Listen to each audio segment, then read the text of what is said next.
నాకు ఒక డౌట్ ఉంది. ఇక్కడ రిజర్వేషన్స్ అనే ఉంది కదా, రిజర్వేషన్స్ అనేటివి ఉన్నాయి.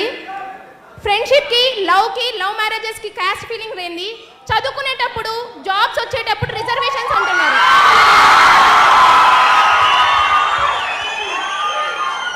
ఈ క్వశ్చన్ నేను ఒక్కటి క్వశ్చన్ చేస్తుంది, ఒకరిని మాత్రమే కాదు, ఇక్కడ ఉన్న ప్రతి స్టూడెంట్ని నేను క్వశ్చన్ చేస్తున్నాను.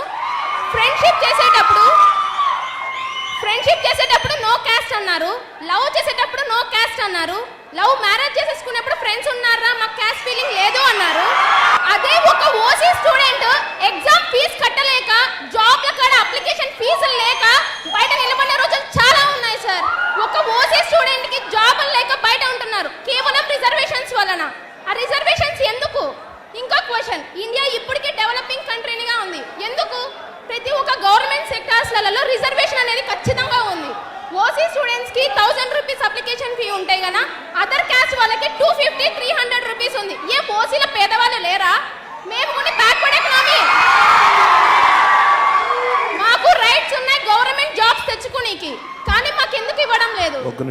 గవర్నమెంట్ సెక్టార్స్లో ఒక సెక్టార్ని కన్నా చూసుకుంటే కన్నా ఆల్మోస్ట్ అందరూ ఓసీ కన్నా మిగతా క్యాస్ట్ వాళ్ళే ఉన్నాయి. క్యాస్ట్ ఫీలింగ్ గురించి నేను మాట్లాడడం లేదు సార్. ఇక్కడ నేను క్వశ్చన్ చేస్తుంది ఏంటంటే, ఒకప్పుడు అంబేద్కర్ చేశారు, ఎందుకు? ఒకప్పుడు చాలా డిఫరెన్సెస్ ఉన్నాయి, కానీ ఇప్పుడు ఆ డిఫరెన్సెస్ లేవు. ఇప్పుడు చూస్తే ఒక ఓసీ క్యాండిడేట్, ఒక ఎకనామికల్గా బ్యాక్గ్రౌండ్ ఉండేది ఎవర్రా అంటే ఖచ్చితంగా ఒక ఓసీ క్యాండిడేట్. అది రెడ్డిస్ అయినా ఉంటారు, వైశ్యాస్ అయినా ఉంటారు, ఏ ఓసీ క్యాండిడేటే ఉంటాడు. ఎందుకంటే ఒకప్పుడు మేము రిచ్ ఉండొచ్చు, ఇప్పుడు లేరు అది సిచ్యువేషన్. ప్రెసెంట్ ఈ రాయలసీమను పాలించిన రాయల వారి ఫ్యామిలీ గుని ఇప్పుడు ఎకనామికల్గా బ్యాకే ఉన్నారు సార్. ఒక ముస్లిం కానీ క్రిస్టియన్ కానీ, ఇక్కడ నేను మెన్షన్ చేస్తుంది క్యాస్ట్ జస్ట్ ఫర్ ఇన్ఫర్మేషన్, నేను ఏ క్యాస్ట్ ఫీలింగ్ గురించి మాట్లాడడం లేదు.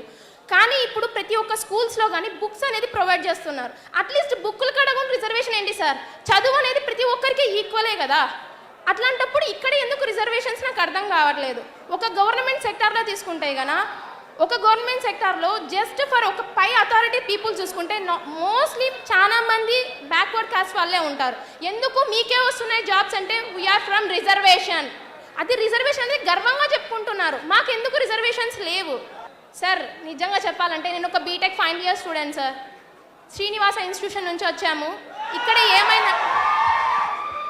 ఇక్కడ ఏంటంటే మొన్న రీసెంట్గా మేము గేట్ ఎగ్జామ్కి అప్లికేషన్ కట్టాము. Application fee 1500 sir for OC candidates. For girls రిజర్వేషన్కి 750 రూపీస్ సార్. నెక్స్ట్ కేటగిరీ వాళ్ళకి 500 రూపీస్ సార్. అప్లికేషన్ ఫీ మాత్రమే. ఏం సార్ మా ఓసీలలో పేదవాళ్ళు లేరా? మేము అంత స్తోమత కట్టుకోలేము సార్. అట్లీస్ట్ గర్ల్స్ ఓసీ ఉన్న క్యాండిడేట్స్కి 750కి తగ్గించారు సార్. ఓసీ ఉన్న బాయ్స్ ఎంతమంది ఎగ్జామ్ ఫీజు కట్టలేక అటెంప్ట్ కాలేదు సార్? ఎందుకు కావడం లేదు? చదువు కాడ ఈక్వాలిటీ అన్నారు. నేను చిన్నప్పుడు 10th-లోనో 6th-లోనో చదివా సార్. లా ముందర అందరు ఈక్వల్. ఎక్కడ ఈక్వల్ ఉంది సార్?